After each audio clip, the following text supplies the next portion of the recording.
Hi guys, mayong adlaw. Welcome to NatzMath TV. So this is now a continuation of our review series for general mathematics. So first question. This is now evaluating functions. Given the function y equals 2x minus 5, we have to evaluate f of negative 2. So what is the value of this function if we are going to evaluate f of negative 2? So in this case here, this means that our value for x is negative 2. So letter A, 6. Letter B, negative 5. Letter C, 1. Letter D, negative 9. So for the solution, we are given the function y equals 2x minus 5. We are going to evaluate f of negative 2. So what are we going to do? We need to substitute the value negative 2 to the function x. So therefore, atong ilisan ang x with a value which is negative 2. So this becomes y equals the 2 here, this 2 here, and instead of writing x, natay x dira, ilisan na nato og negative 2. Since the operation between 2 and x is multiplication, that's why we have here a parenthesis. Then we copy minus 5. Then we simplify. We multiply 2 times negative 2, of course, that is negative 4. Then we copy negative 5. Then we perform the operation. Y equals negative 4 minus 5 is, of course, equals to negative 9.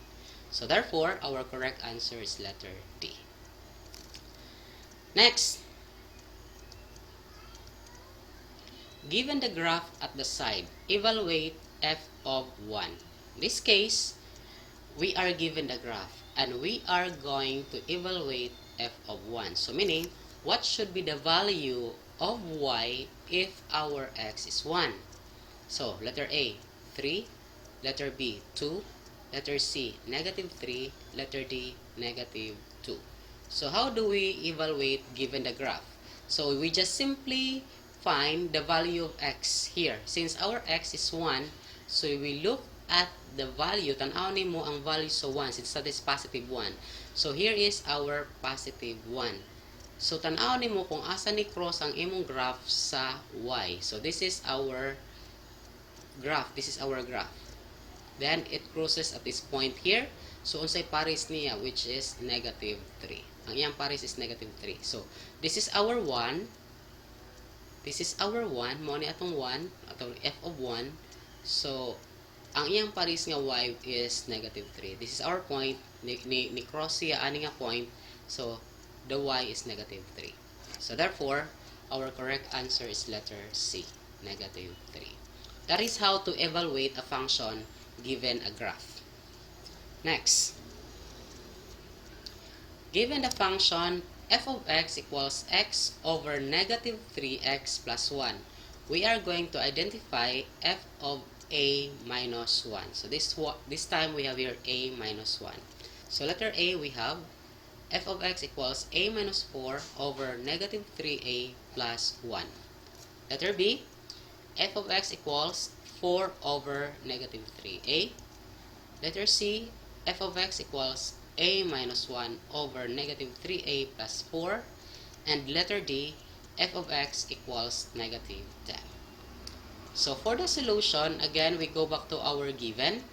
F of x equals x over negative 3x plus 1. We are going to find f of a minus 1. So the same gapon ganina. Ang tanang x dire ilisan sa a minus 1. Okay? X dire sa babaw, nasa x dire sa ubos, ilisan tana sa a minus 1. So mahimo ning, so x na to, nawagtaang ng x, giilisan og a minus 1. Dire sa denominator, i-copy na to ang negative 3, kaya ang x ra may ilisan, so the operation between negative 3 and x is multiplication. That's why isod siya og parenthesis. So instead of writing x, atong giilisan og a minus 1. So that's why we have here a minus 1. Then we copy plus 1. Then we simplify the denominator since dili naman na ma-simplify ang numerator. We simplify the denominator by multiplying the negative 3 to the terms inside the parenthesis. So we copy the numerator a minus 1. Kopyara na kay dili naman na ma-simplify. Then sa denominator, we have negative 3 times a. Ito na i-multiply. Negative 3 times a, that is negative 3a. Then negative 3 times negative 1, these are all negative, multiply, that becomes positive, so that's why we have here positive 3. Then we simply copy positive 1. Then we combine like terms sa denominator. So since again dili na ma-simplify ang numerator, copy ra na a minus 1. Then we add 3 plus 1. Since 3 and 1 are constant, so pwede na ito ma-add. So since negative 3a, dili na ni siya ma-simplify, so we copy negative 3a, and 3 plus 1 is 4. So therefore, our correct answer is letter C. F of x equals a minus 1 over negative 3a plus 4. Okay, that's it. I hope you have learned something from this video. Please do not forget to subscribe, like, and share to your friends. Thank you and God bless.